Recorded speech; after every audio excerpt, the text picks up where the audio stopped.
Welcome to Wisco Dice.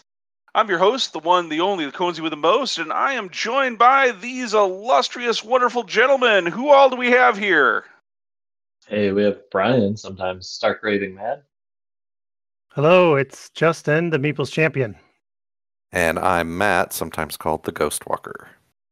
And this is episode 100. That is 100 of the Wisco Dice Tabletop Gaming Podcast.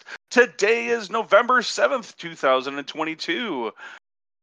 Before we get started on this monumental anniversary milestone episode, I do have a quick announcement. If you're in Madison, Wisconsin area, we would love to see you at one of our board game nights at Misty Mountain Games on Cottage Grove Road. On our last game night, we had 9 people turn out with 2 games going. November's game night is November 25th, which is also Black Friday if you weren't aware already. You can also join us in December and when we get together on December 30th. See our show notes for more information on when and how you can participate in these great live board gaming events that we are involved with. In the meantime, back on to our main episode. We are going to cover today what we think are essential games. That shouldn't be controversial at all. But first, let's dive into the games we have been playing! Okay, that was a lot of excitement. Let's go ahead and start out with talking about the Long Halloween, a Batman miniature game tournament that I organized and put on for folks here at Noble Knight Games. It was a $350 reputation, $1,500 funding, which is basically the points and comp system that the game has for assembling and putting together your little crews of models. It was 6 to 12 models typically. The game is produced by Knight Models, so you can check out the game and all the really amazing miniatures if you haven't already heard about it from us on multiple previous episodes. But Brian and Matt, you guys were both players in the event. I'm really curious what you guys felt, how you guys felt and thought about the experience. Was it fun? Did you have a blast? What'd you play? What'd you do? I was so busy running things, I didn't really get a chance to really pay attention to what was going on with you guys. I will tell people I play in tournaments mostly not to win. I play because I want to play 3 or 4 games in a day and meet a bunch of new people. I thought it was great from that perspective. I had a pretty good tight first game that ended up with a major loss, but then again, all really good opponents, great people to meet and talk with, and that's the big reason that I do it. I thought it was great from that perspective.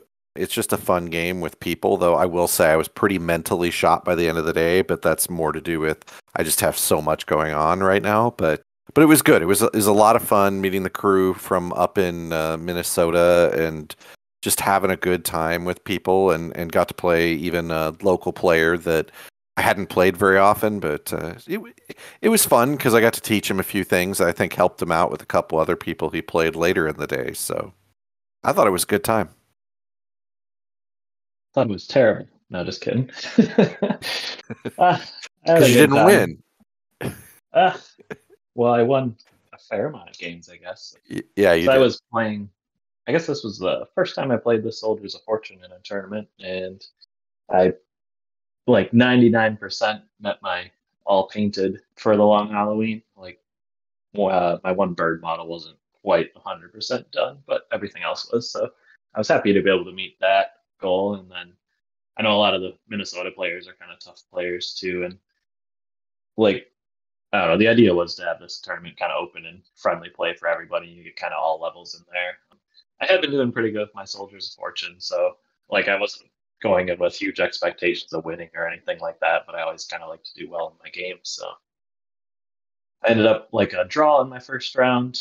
That was against Stefan playing Batman crew. I guess one thing that still happens, even though I've been to a few tournaments now, and we have a fair amount of local players, every single tournament I go to, I'm playing multiple things I've never seen before. So I think I played Batman with the heavy metal Batman. I had never played against that before. He also had Azrael in his list. Although it was kind of fun. I actually took him off in the first turn or second turn or something. So that might have been kind of a disappointment for him, but it ended up a pretty close game, obviously, since it was a draw. And then played Joker, which I hadn't seen for a little while since Ben had stopped playing it in the second round, and I got a pretty solid victory in that. And Joker's had a lot of new models lately too, so there was a few in there I hadn't seen before. And then third round was against Organized Crime. I think is only the second time. Well, second time in a tournament. I guess technically the third time I think I've played against them in recent history. I ended up getting another victory in that game. I just kind of scored quite a lot more than my opponent that time. And then I guess I ended up with a pretty decent record. I got to face my usual tournament opponent of Adam from Minnesota. So he was playing a Birds of Prey crew with Ivy, and I've heard a lot about Ivy and like her. I don't remember what it is, like mind control or whatever it is stuff she does, but I haven't actually ever played against it. So that was an interesting experience, and we had a pretty tight game. I felt like he was, I don't know, kind of beating my models down quite a bit, but we both still scored quite a lot of points. Like he scored like all but one card in his deck. I was kind of accidentally negating him from scoring the one card because I wasn't paying close enough attention to know what it was, but it kind of depended on me making efforts to like block some of his attacks, which I never did. So it kind of kept him from scoring it. And he was really trying to score his whole deck on me. And then kind of frustratingly, it was a really tight game. And I think the last two rounds, I had like a few cards that I just could have scored if by like, I think it's my hard point card in the Soldiers of Fortune deck where you need to block like two of your opponent's attacks. But he kept like not rolling enough hits for me to block against. So it was kind of frustrating. But I think we were like a point or two away from a draw, which kind of sucked, but it was still a good game. I think I ended up like third overall, if I remember correctly. But again, like usual, it was a bunch of new armies. I guess two of the opponents I hadn't played before also. So, and it was a pretty fun day. Like Matt said, I ended up also pretty exhausted, which was kind of discouraging having the Renegade come up. But hopefully I'll make it through that, right? And I'm still looking to play some more. It was really cool to have the local tournament for sure, because I at least didn't have the drive home or anything like that from Minneapolis after it this time. So I hope to see more of them around if Ben continues to be awesome and running them. Yeah, I think there'll likely be a few more tournaments coming up next year. I don't know how many there will be. It'll depend a lot on the growth of our local players, but I think there's a lot of cool stuff for the Batman miniature game that's becoming a league that I think is going to be put into place, and narrative event. Hopefully I'll finally get off the ground and actually launch and run, and we'll see, maybe even a campaign. But in the meantime, if you're listening to this, it's not too late to sign up for the Renegade, and particularly the Batman miniature events. There'll be actually 3 days of Batman miniature game events at the Renegade on November 18th through the 20th. You can go to our show notes and grab the link to get over to the Renegade website to be able to get your con badge, as well as tickets to all of these awesome Batman events. Hope to see you there. So, what was my favorite moment over the last? I would have to say it's been the interviews that I have participated in. I've done 2 interviews with game developers, and I've done 1 interview with a group that was that's running a gaming convention, and all of those have just been a lot of fun to do. It's so exciting to see the developers with their grand ideas. I mean, everybody loves, our classic, big game developers, but these have been small indie game developers that I've gotten to interview. And they're really interesting people with really cool ideas that get very excited about the things that they've created.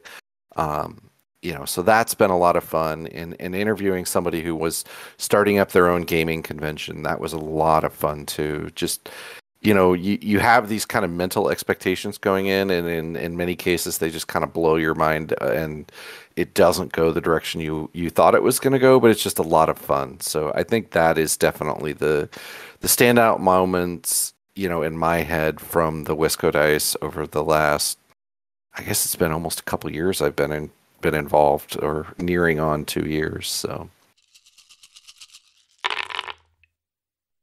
So, as Ben mentioned, Wisco Dice has been hosting a monthly game night at Misty Mountain Games in Madison, Wisconsin here. And I got the chance to play a game with Suzanne and a couple others, and that was Arc Nova. Arc Nova is from Feuerland Spiele and Capstone Games, and it's 1 to 4 players, plays 120 to 180 minutes. Arc Nova is a game where you are building a zoo and collecting the animals that go in the different exhibits in your zoo, and you might be adding food carts and things like that as well. But the main point is you're gathering these different kinds of animals and providing them enough space and the right kinds of conditions for them to go in your zoo to attract more visitors. And then at the same time, your zoo invests in conservation efforts that act as another sort of aspect to your score. So you're trying to attract visitors to your zoo and have the most attractive, exciting zoo, and then at the same time really do well in conservation efforts throughout the world.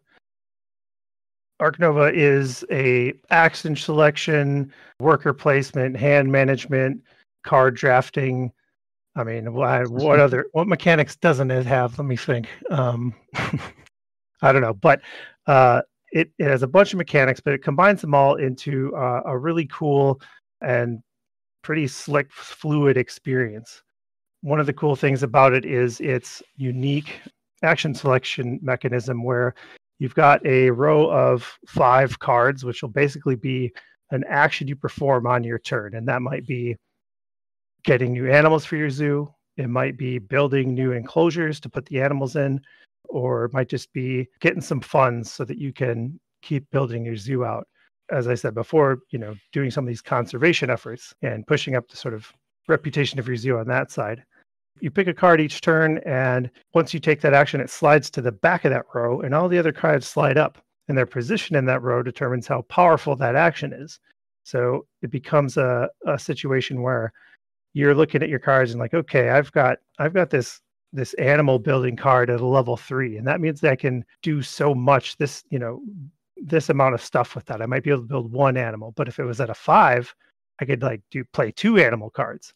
And so it's this cool sort of shifting system where you can kind of try to control the power of each card and pick the ones that are most optimal for you on that turn. The game has a deck of 200 to 300 cards, which are just different animals, and there's also sort of specialists in there that'll help you and give you different actions on your modifications on your actions and things like that. But most of the deck is these animals, and each of the animals has different qualities, like they might be a predator, or they might be a primate, or a bird. There are conservation goals for you to maybe say collect a certain number of bird type cards in your zoo, and then you'll be able to score some points.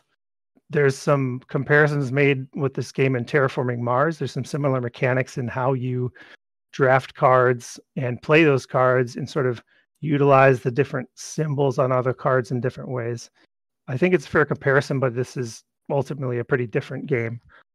I really like this game. It's the second time I got to play it, and I definitely want to play it some more because there is a lot to do, and it's hard to master. I'd say it's difficult to learn as well, but it's one of those where there's so much depth to it that you can keep playing it and find all kinds of different strategies each time you play.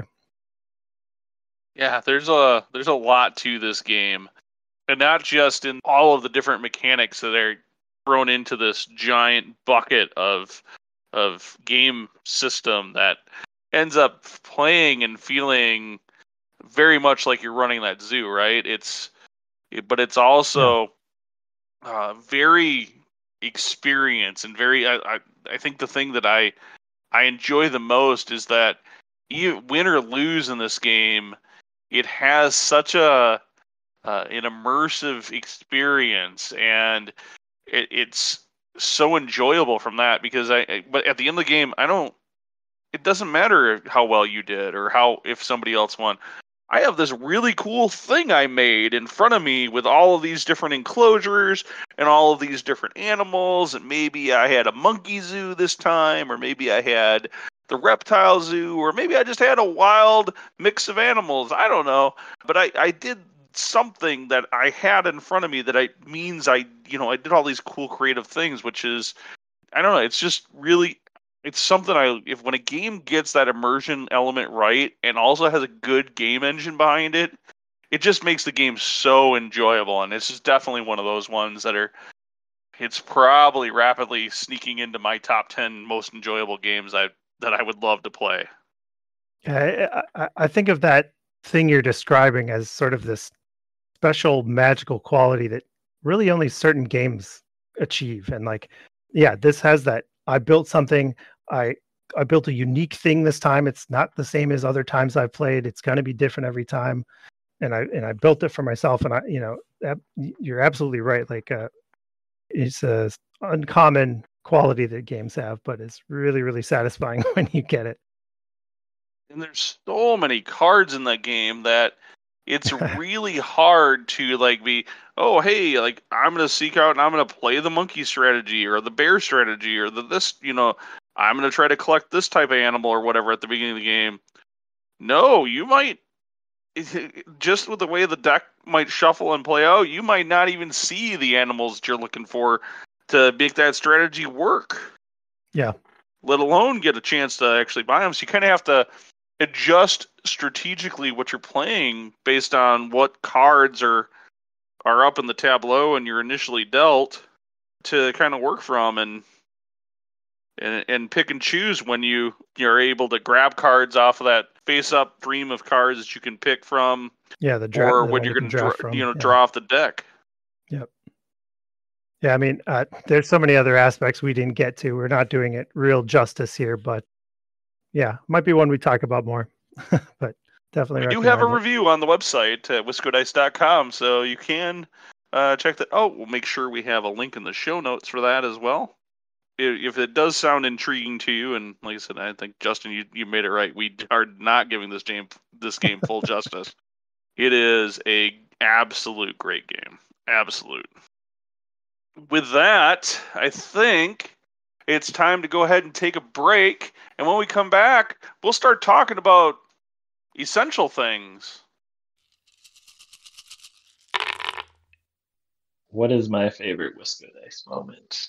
All right. I guess I don't know if I'm taking the direct approach to it. I was just kind of thinking I've been in it for quite a while. So there's a very many of them. I guess I'd be curious to go, I probably should have done it before this episode, but actually to go back and listen to some of those OG episodes, like the very first one I was in. You and Paul were technically the hosts and I was the guest. I think we were getting into painting miniatures or whatever, and how I started with the book, the How to Paint Citadel Miniatures book or whatever. But I'd be kind of curious and hopefully not too embarrassed of myself going back and listening to some of those old episodes. And that kind of tracks into originally our big focus on Warhammer Fantasy. I guess I should have gone back to think harder about a standout episode from back then, but it'd be kind of, yeah, it'd be curious. Well, I just even mean a moment, I guess. That was the original kind of Wisco Dice stuff, and just I was really passionate about Warhammer at the time, and had some stuff to say, and we talked about so many different things. There's probably a lot of good moments in there, and that kind of brings me back around to kind of when we started recording again in recent history. I think there I can actually pick a favorite moment a bit better. I guess it is a little before Matt and Justin and Suzanne kind of joined us some more, but we did the episode on Star Wars Rebellion, and I think I kind of led that episode a little more than I usually do in some of our many other episodes. So that would probably be one of the favorite moments. I think that game's really cool, so it was kind of just fun. I think that's one of the main episodes where I kind of attempted to lead it a bit more, the discussion and us talking about it. So that's definitely a highlight. And I guess I said how they weren't there, but it has been really cool to expand and have the new hosts Not that you're not enough, Ben, but just it's really cool to see the multiple opinions we share and just kind of the thought ideas and everything that comes out there. So I guess that's more of a synopsis of multiple things that would be my favorite moment. Like, I don't think I could particularly pick one. So hopefully that's not too much of a cop-out, but that's kind of the things I think about with Wisco Dice. Hey folks, this is the Conesy with the Most. I just wanted to take a moment to tell you about Misty Mountain Games here in Madison, Wisconsin, where you can find CCGs, RPGs, board games, minis, paint and hobby supplies for all of your tabletop gaming experience and needs. If you can't find it online, give them a phone call or swing on by their brick and mortar store here on the east side of Madison. Don't worry, that is mistymountaingames.com. Check them out today. And we are back. Woo! 100 episodes. I'm just floored at that. I don't know. It's something special. I feel energized that I'm doing, this is 100 episodes of this podcast that I never thought it was going to be possible to do. So thank you guys so much for listening. I appreciate it. I will probably gush later on at the end of the episode. But with that gushing aside, let's talk about Essential games. And first off, I wanted to ask the question to all you guys. Is gaming essential? I think it is. I mean, historically, gaming has been around in one form or another for almost as long as recorded history. I mean, yeah, some people think of games, and they are physical, but there's all sorts of things back in time where you can find where people had dice or cards or other types of things. So I think games historically have been important part of socialization or learning, or even the concept of learning that it's okay to lose, or for a lot of us, just helps relieve stress. I mean, I guess that's my take on it, but it's a very large part of my life. When I was thinking about this question, my first just initial reaction is no, gaming's not essential. Nobody has to game. I don't need to game to stay alive. I don't need to game to support my family. I mean, so that's sort of my just off the cuff, like, no, it's not essential. But here's the thing. It shouldn't be essential.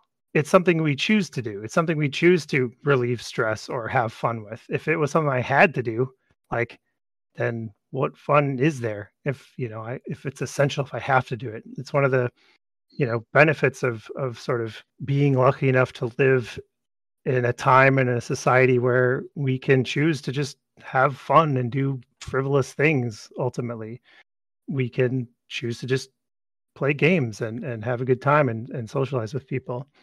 So I think it is that's my first reaction. But then I really started going down the road that Matt was talking about, that I'm like, well, what is it? What does essential mean? Like, really, like games, not gaming, but games, as Matt said. I think just like he pointed out, those are essential to sort of the human condition, right? If you'll allow me to be a little philosophical here. I just did a quick, search when I was thinking about this for like the oldest board game. And so there's this game called Senate, which was like an Egyptian board game that is like it's like 5,000 years old, right? And then if you think about other kinds of games, sports, things like that, wrestling, races, those are even older, like tens of thousands of years old. People need that stuff. They need to compete, in a way that isn't like warfare, I think. Right. And they need to do things with other people that are enjoyable. So really, I think, yeah, it's not essential in the sort of surface level, but there's something about games and gaming and the way board games or role-playing games or miniatures games, that's just how we choose to play games, right? That's just one of the options. There's video games, there's sports, all that stuff. I think it's the same thing. I think it's something that people do need, whatever form it might take. Yeah, like when you first posed that question, like I was totally like Justin. And I guess I was still up like that till a second ago, hearing your guys' opinions that it's like, what are you talking about? Of course we don't have to play games or something like that. But then I guess it does get into what do you think essential means, or I should probably look up the definition of essential too, but I think you both made really good points about it. So I will say, for me personally, gaming is absolutely essential. It is absolutely a fiber of who I am. Without gaming, Conzi would just be a sad lump of oversized Shell of a dude. man.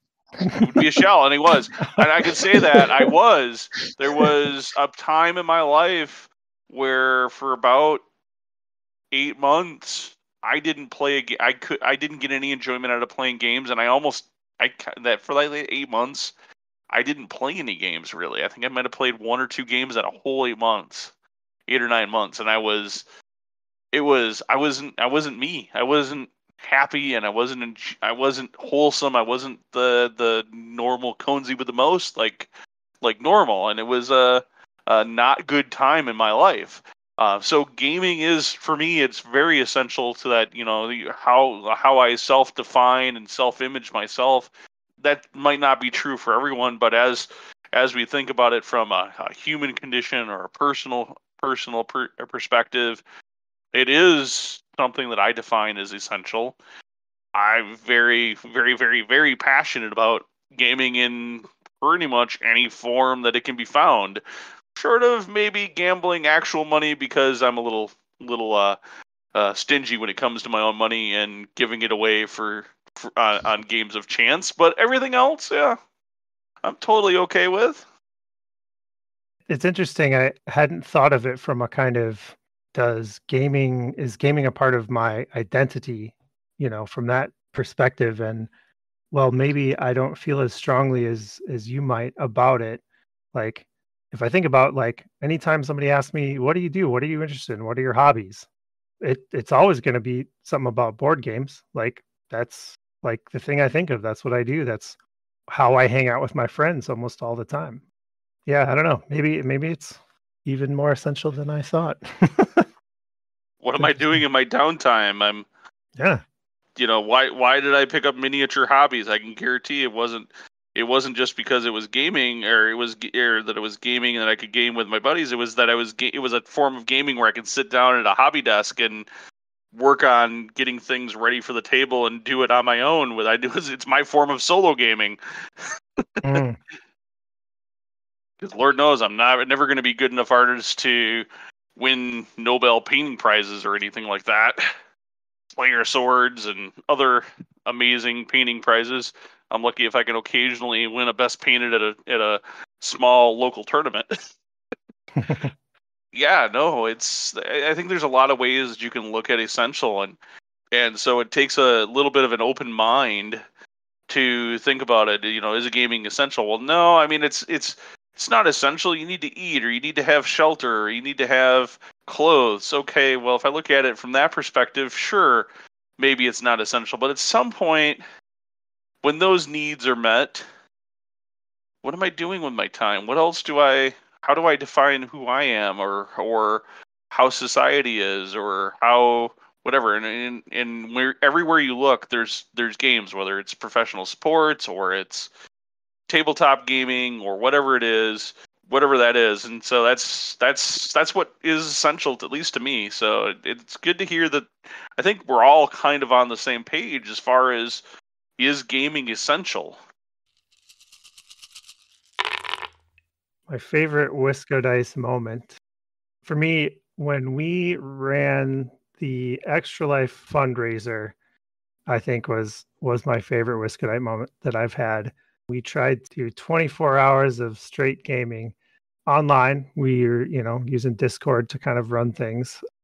I got to play Forgotten Waters with Matt and a bunch of others, and just have this hilarious pirate adventure. Got to talk like a pirate a bunch, and just have crazy things happen. And we tried to, I don't remember a lot of details, but we fought some horrible sea monsters and travel to all these islands, and just it was a great time. It's a really unique game, and that was super fun. Also, we did a D&D one-shot adventure, which was really cool. I think it might have been a GUI Cube one. That was really fun, just to kind of step into another character entirely just for a quick time and see how that was. I know I played more games, but it honestly became a blur after a while, but very fun. I think we hope to do it again in the future sometime. Also, we did a good thing for charity. We raised a bunch of money for Children's Hospital.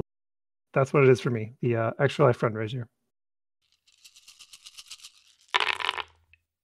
What, in your opinion, makes a game essential? What are those? What's that criteria?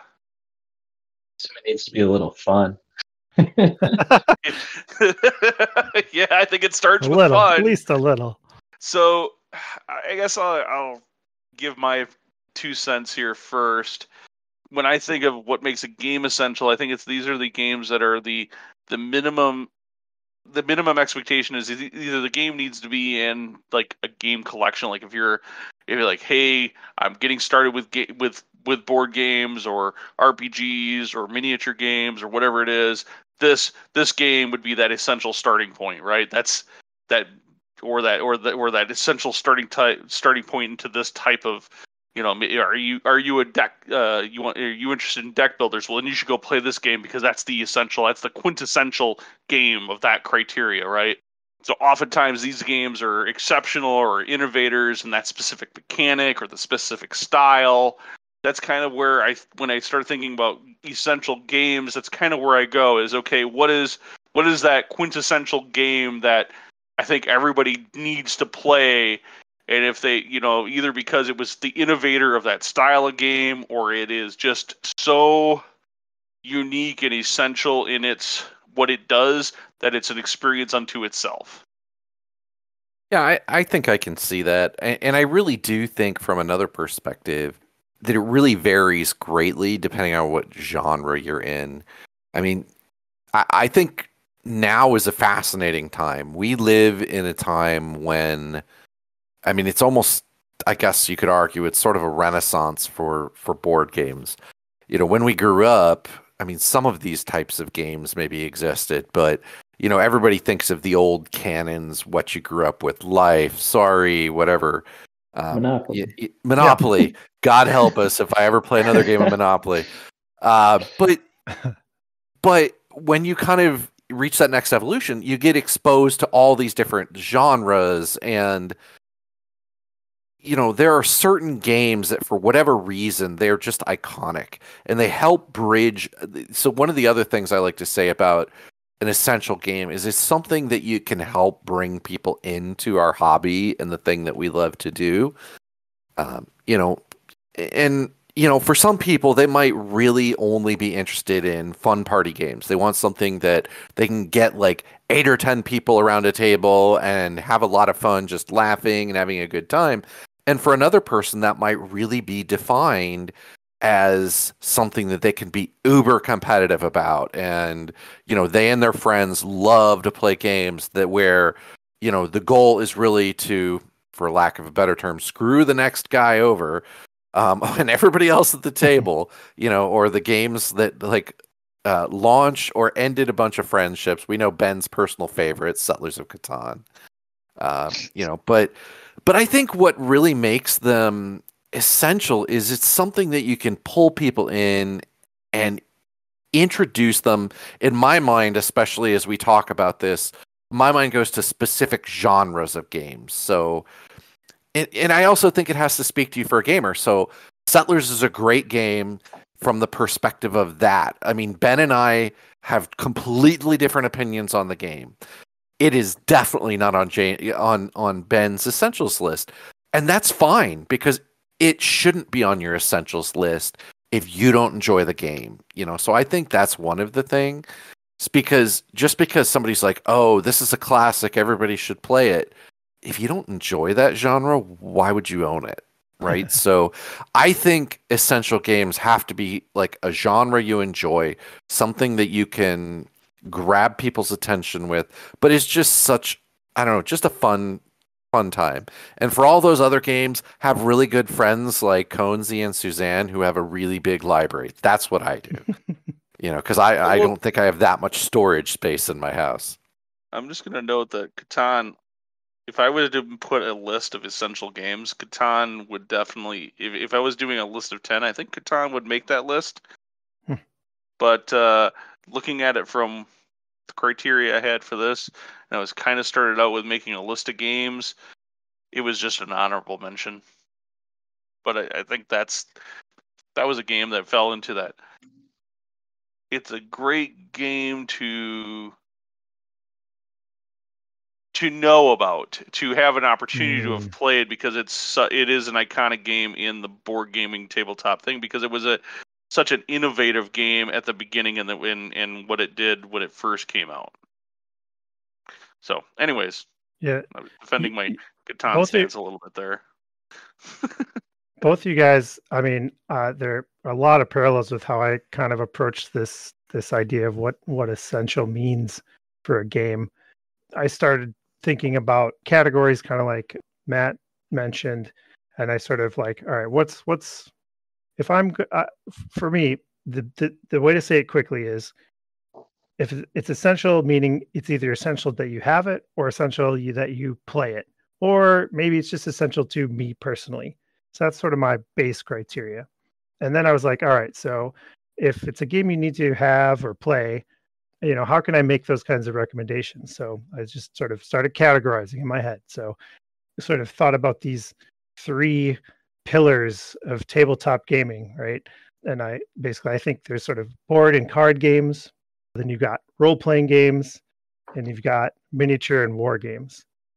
Then I was like, well, this is tabletop gaming. It probably should be a table, so it probably needs 4 legs. And I realized that there is actually another pillar, and it's probably CCGs, collectible card games. Not a genre that I deal with anymore, but I think it's important in that it keeps a lot of our local gaming stores alive just from the money coming in for those things. It probably helps kind of fund a lot of other kinds of games just because it's a big moneymaker. But so that's sort of my base level. And I wanted to touch on what are kind of essential games in each of those categories. So, that's sort of how I approach it. What do I think is something you got to have played or you got to own in these different pillars? And then I got some subcategories in there to kind of break down some of them. My favorite Wisco Dice moment was in 2021 when Conzi and I went to Gen Con and spent the evening in the open gaming section and played a lot of games, mainly the Night Cage at the time. A lot of games with whoever was able to walk up, talked with us, and wanted to play. It was just a lot of fun to meet so many different people, talk about Wisco Dice, talk about gaming, and teach them a new game that was enjoyable. So if we were about to talk about games and what games we thought are essential, is there any one game over any other game out there? Could be a miniature game, role-playing game, board game, social deduction game, sport, whatever. Is there any single game out there that you would point a stick at and be like, this is the game, the absolute quintessential, essential game that I would insist that everybody tries? Whew. Mic drop. One game. Yeah, that's tough. I mean, I've got this nice little list of all my categories, and then you're like, no, forget all that. Let's pick one. So, Brian, do you have any thoughts? I'm curious. I mean, because You're one of the Yeah. ones that doesn't have a game collection of us, and I'm curious what you think because you've played a lot of different games. Is there anyone that just sticks out in your mind? No. Like you said, I Fair. have a few games. Like I definitely couldn't pick one that I think like there's not even one that I think like I need to have necessarily. I guess a lot of this when we were kind of brainstorming ahead of the show or whatever. Like, I mean, I really focused it on board games or whatever, and like I can't even pick like a specific board game that I would say would be like number one. I know it's not like my big category, but like similarly for like miniature games, like for if somebody's like, I want to play a miniature game, what one should I play? It's like, well, I don't know. There's like too many kind of particulars about it. I think that really matter. Like, What if we rephrased this a little and said, for you, if you're stuck on a desert island and you can only have one game, and I guess some people to play it with, can you pick a game for that? I think you'd have to be more specific. Yeah, I don't know. Like in that same context, though, like I think one of the big things, like especially with miniature gamers, like I think I really see it as more of a community game or whatever. Like a lot of them, like you can even technically play by yourself if you wanted to or something, but usually you need at least one opponent.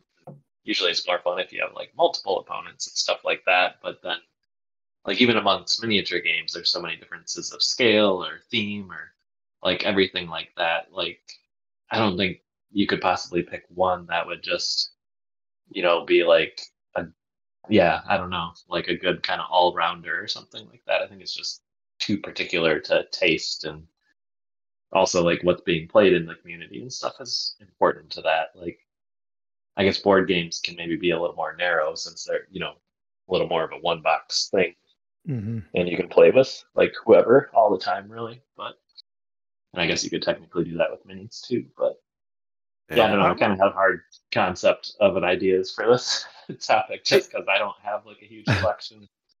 I had been stalling for time, but I just realized that I have an answer for this. I'll let you guys talk, but I just realized what it was. I do think that's a fair point, though, Brian, because I was struggling with that question from Ben too, and to me, it's not just one game, but I'm kind of I am not ADD or ADHD, but when it comes to gaming, I'm a little ADD or ADHD. I just love them all. I love different types. I love them for different reasons. It's like having to I have 3 kids, like being able to pick one and say that's the one I love the most. I mean, it's I mean, I love them all for totally different reasons. They're all wonderful in their own right. So for me, it's like I can't think of one game that's like if you never played any board game in your life, but this one, that's the one you have to have played. Because everybody likes different things. And that's the beauty, I think, of just the way board games have evolved. It's gone from I will call it the very simplistic things that we've done to you can get as complex and crunchy as you want to be. I mean, they make games that simulate, what it's like to reach, the Lagrange point, and you have to figure out like how you're going to launch a rocket and spend, 4 hours just getting it off the ground and then pray it doesn't blow up a half an hour later. I mean, you can get as deep and crunchy as you want, or it can be just super light and fun. I mean, that's the beauty of it. Like, even I can't even pick one for myself, kind of thing.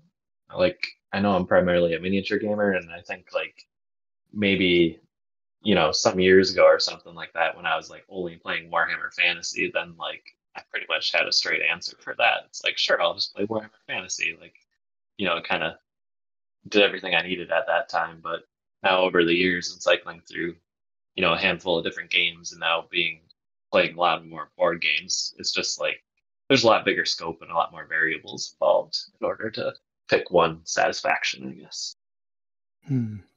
So I think I think this is a good answer. I want to see what you guys think.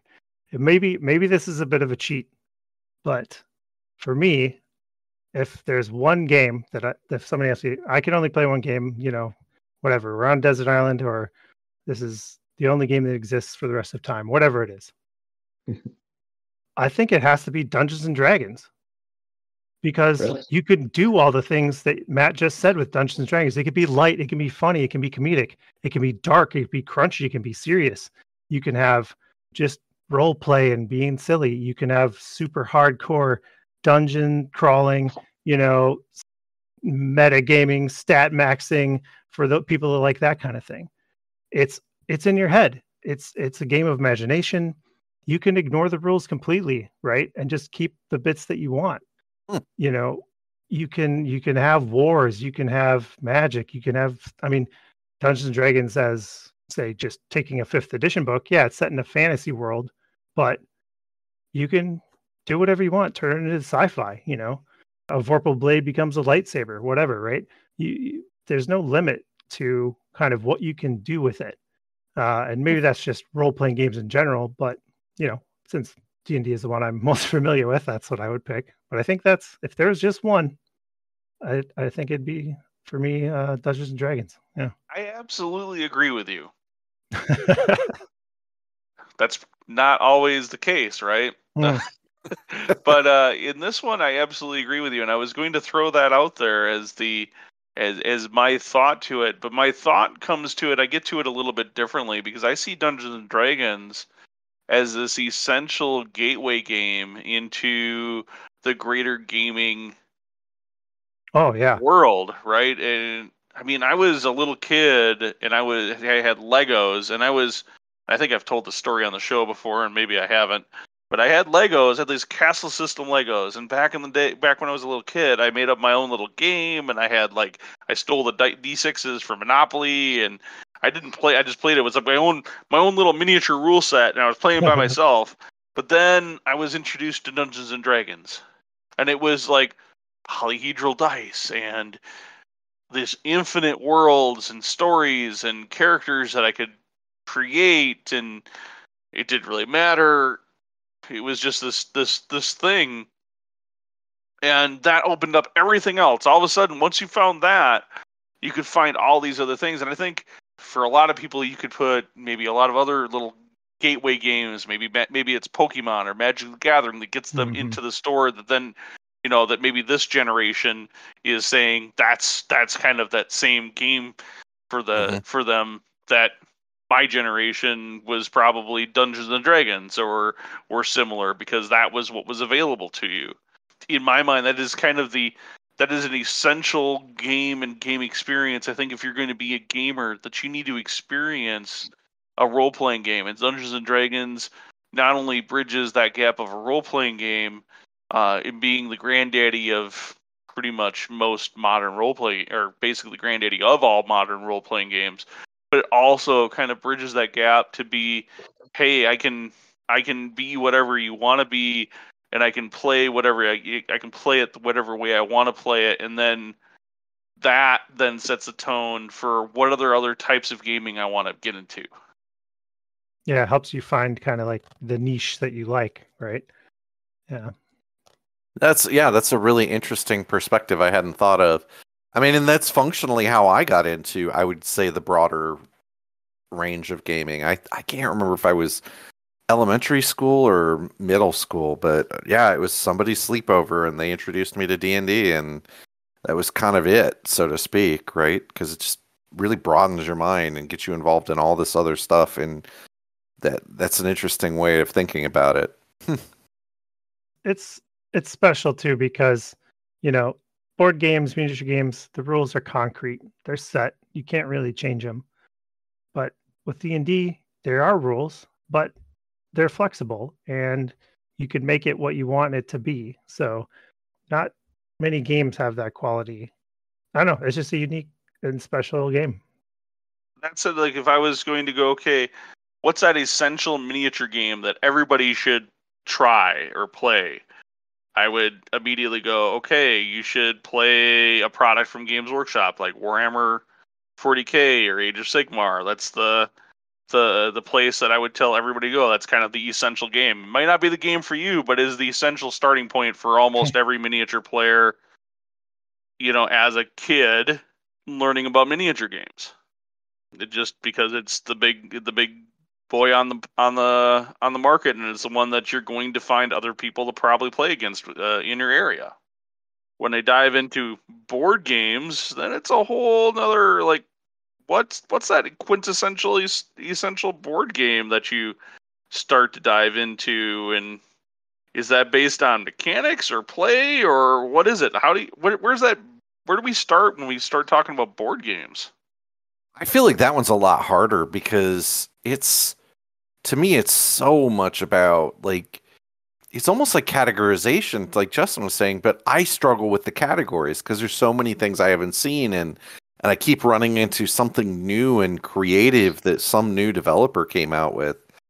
I mean, there are tile placing games, there's worker placement, and then there's light worker placement, and then there's heavy, and then there's certain games that, like, there's a newer genre that's really evolved, I'd say, over the last 4 or 5 years, where games supported by mobile apps or your tablets or your apps, and and of course, like, so many of our board games have become digitized, and they're on there's just I think that's the thing where I struggle to fill in, is like, if I had to pick a few, I mean, I could definitely think of a few in my library that I think are iconic, and definitely ones that, are like, hey, I have had a really, like, a fun time with this. Like if I had to talk about ones that were supported by an app, like is it second edition Mansions of Madness? Yep.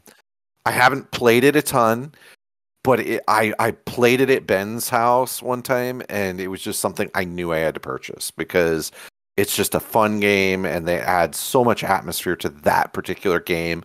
I feel like that's a game that is one that in my mind, is essential, that people should just experience it, even if you don't own it, because it is a big box and it's kind of expensive.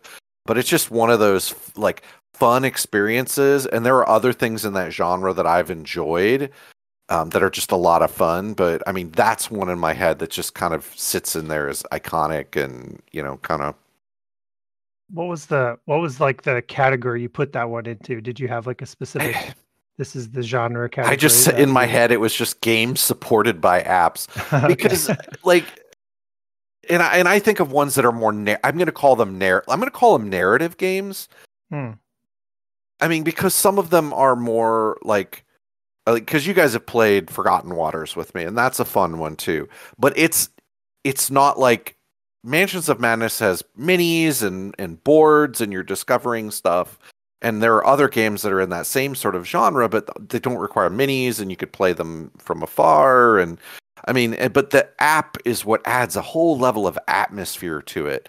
It's almost like, I mean, I hate to go back to D&D. It's like having this DM who's helping you with the atmosphere and the sound effects and all the fun things like that. I mean, for me, and I came up with a bunch of categories, and I guess, like, that's actually when I did think about, and the category that I had was just like a thematic board game, as opposed to, say, a Euro game or something like that. Like one that's really about the theme.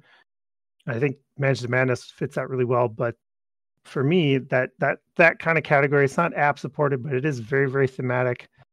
Definitely, I think, just an essential board game that everyone needs to experience is Battlestar Galactica.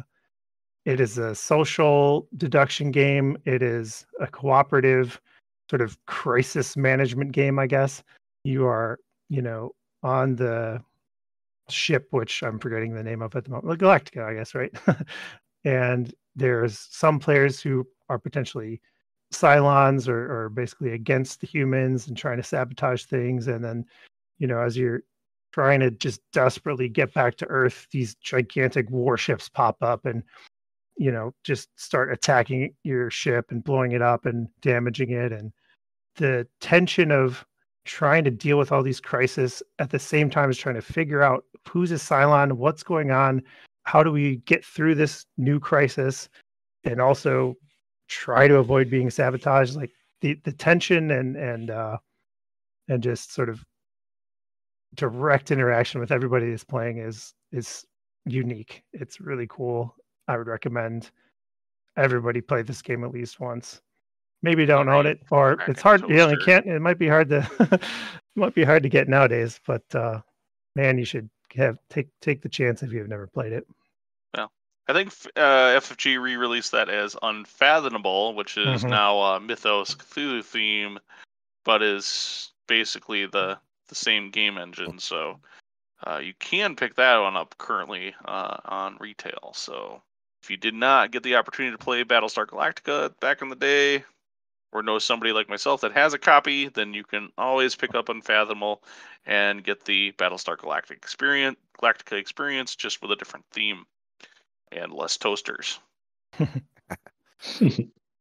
I will say that when I think of essential games, the game collection myself, and when I'm thinking essential board games, I think they are.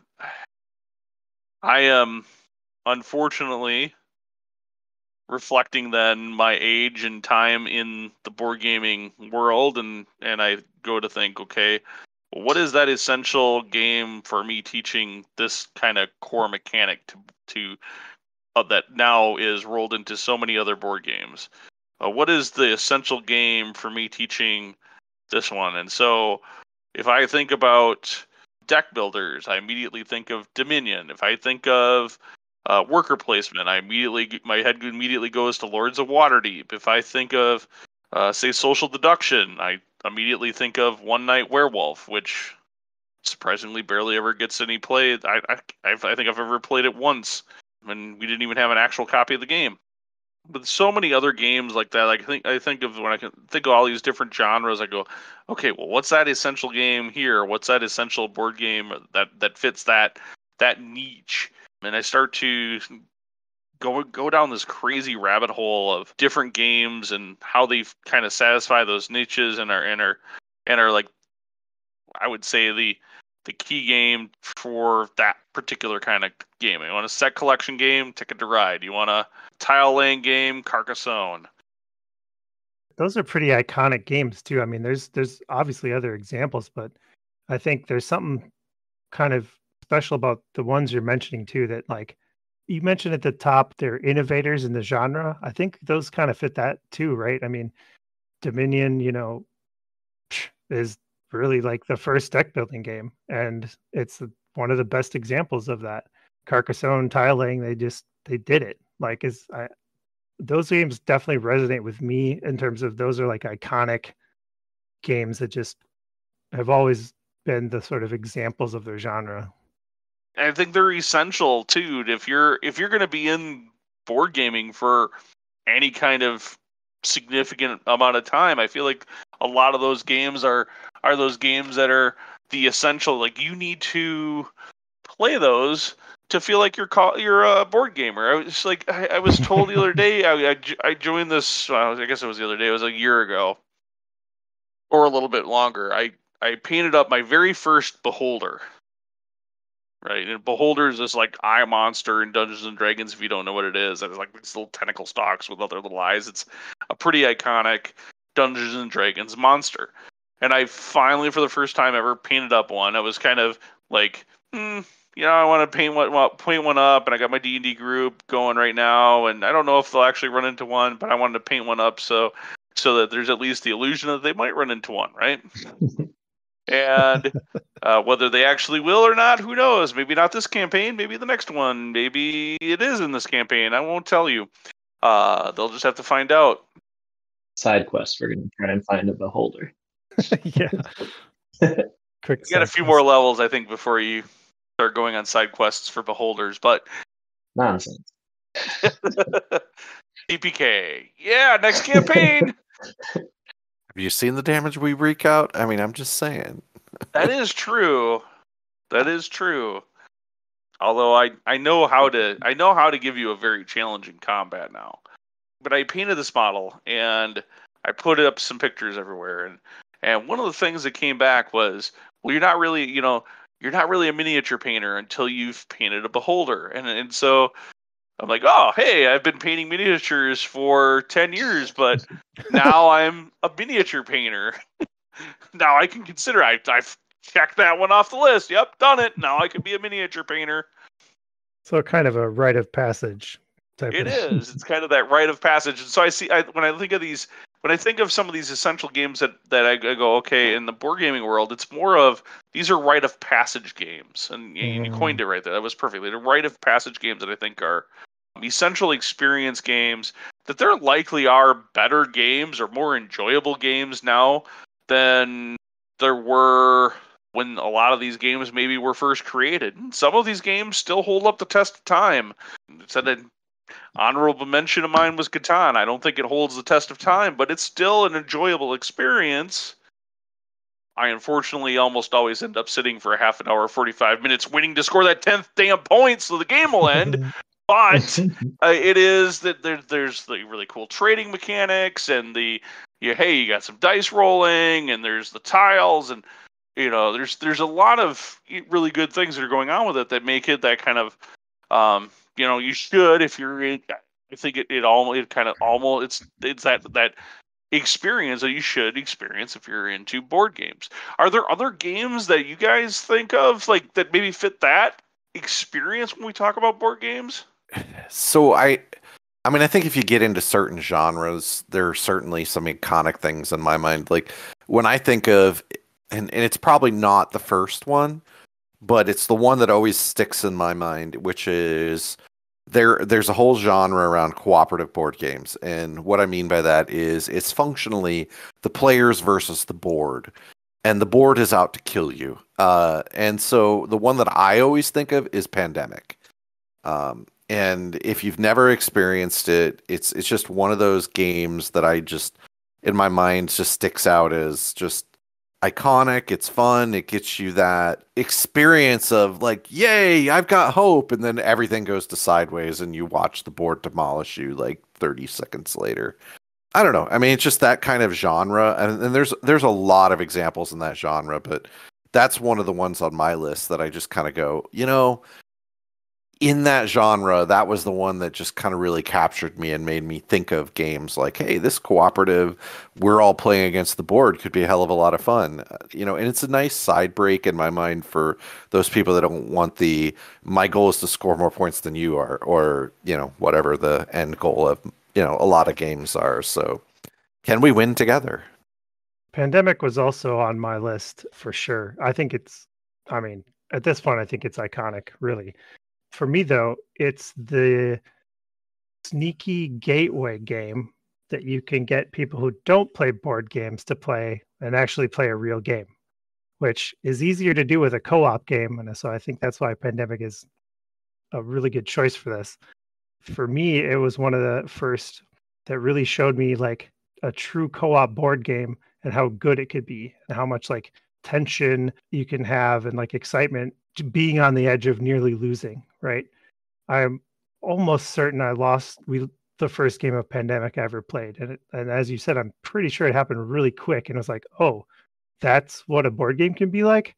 Just you should expect to lose kind of a thing. And that was sort of a unique experience, the first times I played that. I think, yeah, it's one of those games that you got to have the experience. I would even go so far as to say you should own Pandemic or some version of it if you have a game collection, because it's ubiquitous now. So lots of people know it. People who don't play games can play it. It's not hard. And it's a good social, experience as well. So yeah, definitely on my list. Talked about it. We've discussed this one before, but to me, like if we're talking about, I put this in the category of Euro games, right? So resource management and those kinds of things, but it's Agricola, right? That to me is just one of the perfect examples of a worker placement and a resource management Euro game. It is essential to me in that it's one of the first real Euro board games that I found that really got me into gaming. I think it stands the test of time. Like even other Uwe Rosenberg games, that's the designer of Agricola. Like there's a ton of them and they're good, but like for some reason I will always come back to Agricola as sort of, again, just that it stands the test of time. Is all I'm trying to say. With all the gaming days that we've done, that's one that I know has hit the table multiple times and I've never played it. Well, it's essential. You got to. You have to. It's essential. I think my wife has played it because for anybody who doesn't know I mean, obviously many of you don't know who my wife is.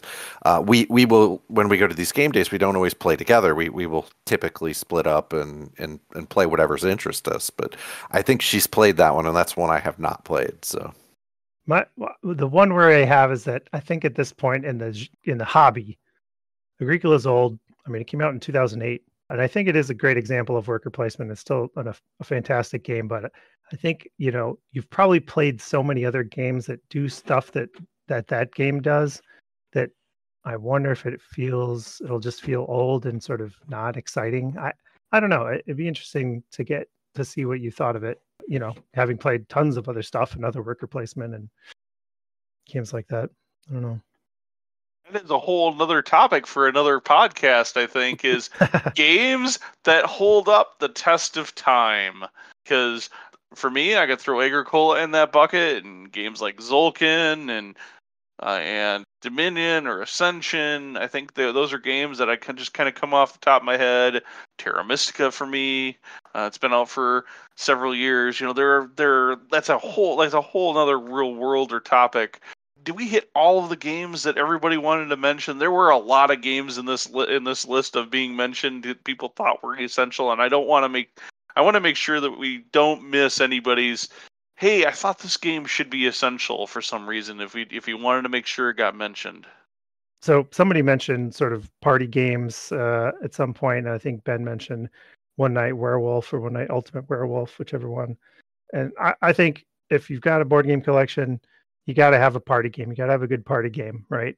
You've got your deck building, right? So that's Dominion. Get that. That's deck building 101. You should at least play it. You got a good Euro game. You got Agricola. Good job. Good job listening to my, recommendations. Hopefully you've played Battlestar Galactica or picked up Unfathomable. Played Pandemic. You got that. Got to have a good party game. I think it's Codenames. I think it's so simple and such a solid party game that anybody can play. Maybe there's stuff that's better than it, but there's a bunch of versions. It's fun. It's a game where you kind of got to use your brain and be creative, which is a neat aspect to it. And yeah, so for a party game, Codenames. Role-playing games was one of my categories. I already said it. It's D&D. And then I just had some personal games that were just sort of for me that are essential to me. And the first one is Magic the Gathering. That is a game that was one of the very first things that I got into, getting into games and board games and stuff.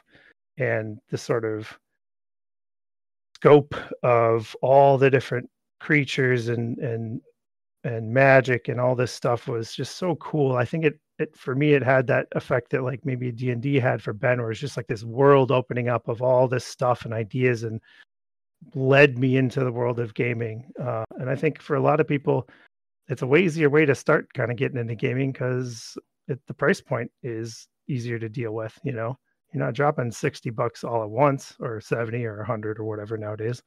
Buy a couple packs, buy a deck, $10, $20 maybe. Yeah, I don't feel like you played that game long enough because I can't think of a time I wasn't buying a full box. Oh, no. Cards. It went up pretty substantially. Oh, no, that's a very slippery slope. And I have many thousands of Magic cards in my closet still. Yeah, it's all good until your friend decides he's going to go buy a box, and then he's got so many more cards than you can't compete. Or your whole group decides what singles are, and then you're the guy that's still buying booster packs and went, why can't I ever win anymore? Oh, I guess I better get into miniature games because this is too expensive. Yeah, pretty much. I mean, honestly, I collected Magic cards way more than I played. I didn't play very much, once in a while with some friends. I like the cards. I like the art, and it's something I could afford and just sort through my things and build decks on my own and try them against my brother, that kind of stuff. So for me, I wouldn't recommend necessarily anybody go play Magic. I think it's pretty foundational to games in general. Mostly it's just something that was essential to me and my gaming identity, or for lack of a better word. I think that's going to be on the next generations, showing my age. I'm in my 40s. Magic wasn't a thing. It was Dungeons and Dragons was the game, right? And so the next generation, when game stores became more prominent and Magic cards, Magic the Gathering came out, and now you had these Magic. I think that's going to be more and more. That's the next generation of gamers. Is that's their gateway into it, right? And so that becomes the essential game. It kind of replaces, for a lot of people, Dungeons and Dragons. But then I'm kind of curious, is then now we're in this D&D 5e generation, right? And for Dungeons and Dragons, and how much of that might turn things back to people looking at it as now Dungeons and Dragons is that foundation game for getting them into all these other types of games. So it's just kind of curious how cyclical and interesting that these games are, but I think they are essential to the gaming industry.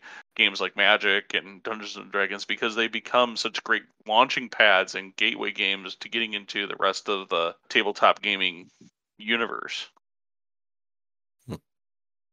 Would you guys say that? I mean, for like miniatures of war games, I mean, is there an equivalent in that category?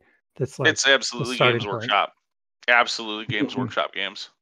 As much as I wish it wasn't necessarily for a lot of reasons, there are some really good Games Workshop games now that are small miniature count that there wasn't back in the day when I think Brian and I were getting involved with Dungeons and Dragons, or Dungeons and Dragons, Warhammer Fantasy back in the day, way back then.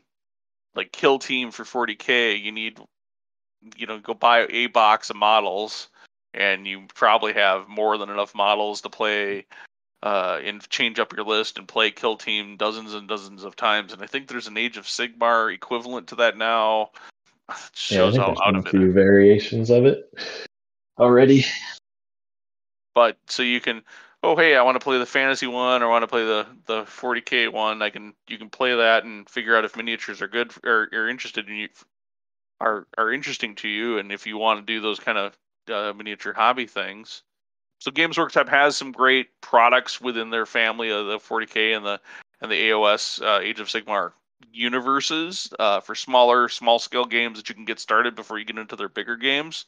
But I really do think that anything Games Workshop is, a core one of the core Games Workshop games, Age of Sigmar or 40K, are kind of that point right now in miniature wargaming, because it's more of an availability of players and your opportunity to get to go play the game once you've actually made a significant investment in models and miniatures. Yeah, I mean, I came a little bit later to the whole miniatures thing. I have played some of Warhammer 40K, and that was definitely the most, I guess, visible at the time. But I was sort of already in the gaming space. I have Magic and board games and D&D a little bit. So many other miniature games out there that you could shake your stick at. You wanna get into a superhero game, Marvel Crisis Protocol or Batman miniature game. Pick your DC or Marvel. Which one do you want? You pick it and go with it. You wanna play, you love Fallout. Well, go play Fallout Wasteland Warfare, that board or that miniature game.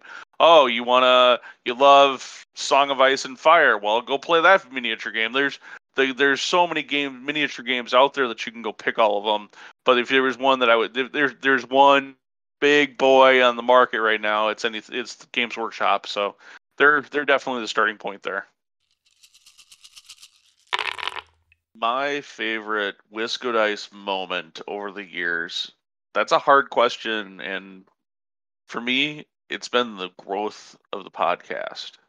From the little Warhammer fantasy show that we started out as, Paul and I, with this vision that we could podcast and get a following and be the next great podcast for Warhammer Fantasy, to the realization after a year or two of doing the show to we are what we were in the Warhammer world, and it was great and we were enjoying it, to the death of fantasy, to the rebirth of and rebranding of Wisco Dice. All of these things, all of these challenges the show has overcome over the years, for almost 11 great years of podcasting now. Addition of all of the new hosts, Brian, Justin, Matt, Suzanne, all contributing and bringing additional content. And of course, having those interactions with you, the fans and the listeners. We appreciate that, and it means so much to us. So here's to the next 100. We'll talk about this and reminisce after the next 100 episodes.